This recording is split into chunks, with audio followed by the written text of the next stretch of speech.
Two squad cars screeched into my driveway while my 7-year-old daughter sold lemonade for her wheelchair fund. Officer Reyes stepped out, hand on his belt, because Karen Diane Whitfield swore my daughter was an illegal commercial operation. I never imagined a paper cup of lemonade could turn our quiet cul-de-sac into a battlefield. My name is Sarah Bennett, single mom to Lily, who has cerebral palsy and dreams of buying her own adaptive bike. We moved into Maple Ridge Estates 2 years ago, drawn by friendly neighbors and a homeowners association that promised community spirit. Diane Whitfield ran that HOA like her personal kingdom, measuring lawns with a ruler and photographing violations before sunrise. Most neighbors avoided her wrath by keeping their heads down, painting mailboxes the approved beige, trimming hedges to her exact specifications. I'd clashed with her once before, when I questioned a suspicious special assessment fee nobody could explain. Since then, Diane greeted me with a smile sharp enough to cut glass, always finding new infractions on my property. Lily's physical therapist suggested a lemonade stand to build confidence, motor skills, and a sense of purpose.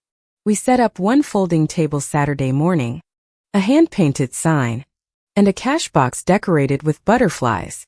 Diane appeared within 20 minutes, clipboard in hand, informing me lemonade stands violated commercial activity restrictions. I explained gently that Lily wasn't running a business, just practicing skills her therapist recommended for her development. Diane sniffed and said rules were rules, and disabilities didn't exempt anyone from community standards. I offered to move the table onto our own porch, away from the sidewalk, to avoid any complaint. Diane shook her head, insisting the entire enterprise needed board approval and a permit I'd never heard of. Neighbors started peeking from windows, some smiling encouragingly at Lily, others whispering behind cupped hands. Mr. Alvarez next door quietly bought 2 cups, winking at Lily and telling her the lemonade was the best in Texas. That small kindness seemed to enrage Diane further, as if support for us personally offended her.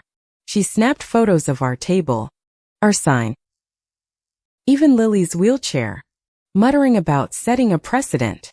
I asked calmly what precedent a 7-year-old's lemonade stand could possibly set in a residential neighborhood. Diane's jaw tightened, and she said something odd. Some people think the rules don't apply to them. I didn't understand yet that her words carried a grudge far older than any lemonade stand. She left abruptly, but not before warning me this wasn't over, in a tone eerily calm. That evening, an email arrived from the HOA board, citing Section 4.2 on unauthorized commercial signage. The email demanded the stand's immediate and permanent removal, threatening escalating fines starting at $200. I replied respectfully, attaching a note from Lily's therapist explaining the developmental purpose behind the activity. Diane's response came within minutes, dismissive and clipped. Medical excuses don't override community bylaws. Bennett. I felt my stomach twist, not from anger yet, but from disbelief that anyone could be this rigid. Little did I know, Diane had quietly compared our property to another neighbor's years-old grievance file. The following weekend passed quietly. No visites. No emails. Just an unsettling silence that made me nervous. Lily asked if she could set up again, proud of the $11 she'd earned for her bike fund. I hesitated, then decided one small stand on our own porch surely couldn't cause more trouble. Neighbors dropped by casually, chatting, buying cups, treating it like any normal Saturday in the neighborhood. For a moment, I let myself believe Diane had simply moved on to some other unlucky target. That illusion shattered when a certified letter arrived, threatening a lien on our home over repeated violations. I called the HOA management company, only to learn Diane had personally drafted and mailed the letter herself. Something about her fixation felt personal, disproportionate, unrelated to any actual community harm we'd caused. I mentioned this to Mr.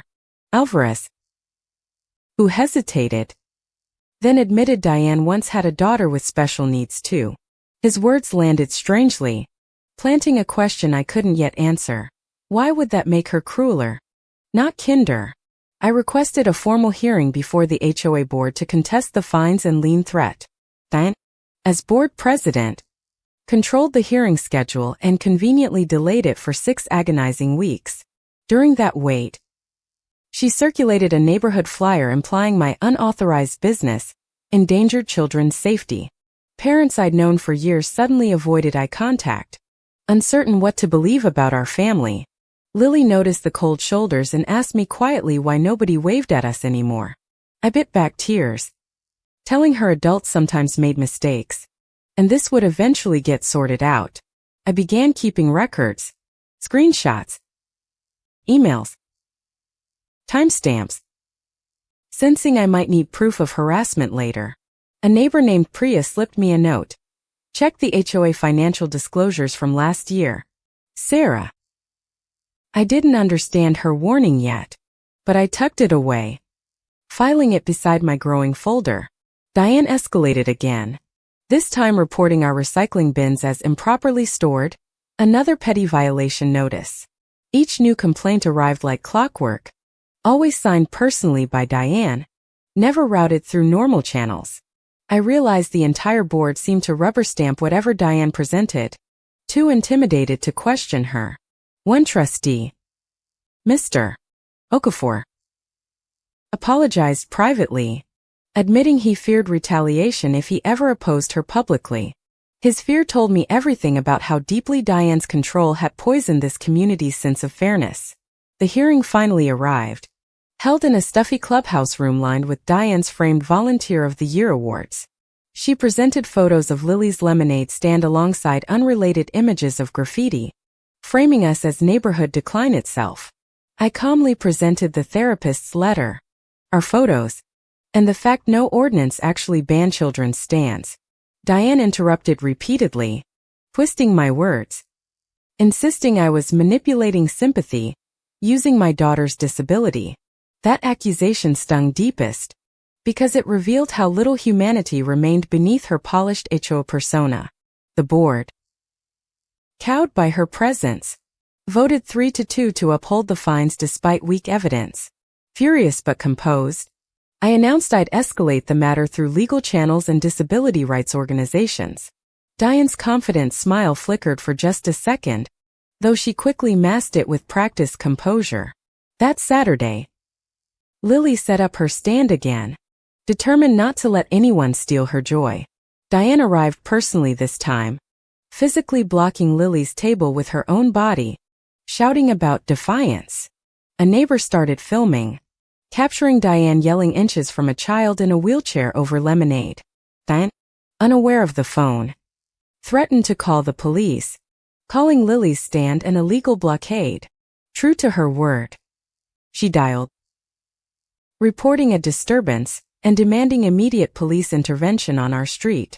That's when the 2 squad cars from the opening scene finally screeched into our driveway. Officer Reyes surveyed the scene. A smiling child, a lemonade stand, and a furious adult woman shouting. He asked Diane calmly what crime exactly she believed had occurred on this residential property. Diane stammered about bylaws and permits, her authority suddenly sounding absurd spoken aloud to a police officer. Officer Reyes informed her that private HOA rules held no legal weight over municipal police response. He noted, almost amused, that this was the 3rd noise complaint call from Diane's address that month. Neighbors gathered on their lawns, phones raised, quietly documenting Diane's meltdown in real time. Diane demanded Officer Reyes arrest me for obstruction, though I'd said barely 3 words the entire time. He gently explained that selling lemonade wasn't obstruction, and suggested she return home to cool down. Humiliated, Diane turned to the crowd, insisting everyone had misunderstood her genuine concern for property values. Nobody spoke, the silence louder than any accusation, until Priya stepped forward holding a manila folder. Since we're all here, Priya said, maybe it's time to discuss the missing HOA reserve funds. Diane's face drained of color, and I finally understood the warning Priya had given me weeks earlier. Priya explained she'd requested financial disclosures after noticing unexplained withdrawals matching Diane's personal renovation timeline. The special assessment fee from 2 years ago, the one I'd questioned, had never reached its stated purpose. Instead, records showed transfers to a contractor who'd remodeled Diane's kitchen the very same month. Mr. Okafor, emboldened by the crowd's shock, admitted he'd suspected discrepancies but felt powerless to investigate alone. Officer Reyes, still present, mentioned this now sounded less like a noise complaint, more like fraud. Diane laughed nervously, calling the accusation ridiculous, demanding everyone return to their homes immediately. Priya calmly produced bank statements, obtained weeks earlier through a formal HOA records request Diane had ignored. The numbers matched perfectly. Reserve funds drained. Contractor invoices identical to Diane's own home renovation permits. A neighbor gasped, remembering Diane had bragged about her new marble countertops right after the assessment. Diane's carefully built image, community guardian, rule enforcer, dissolved in front of 40 stunned witnesses. She tried pivoting again, claiming the funds were a loan she fully intended to repay eventually. Officer Reyes noted that unauthorized personal loans from HOA reserves still constituted embezzlement under state law.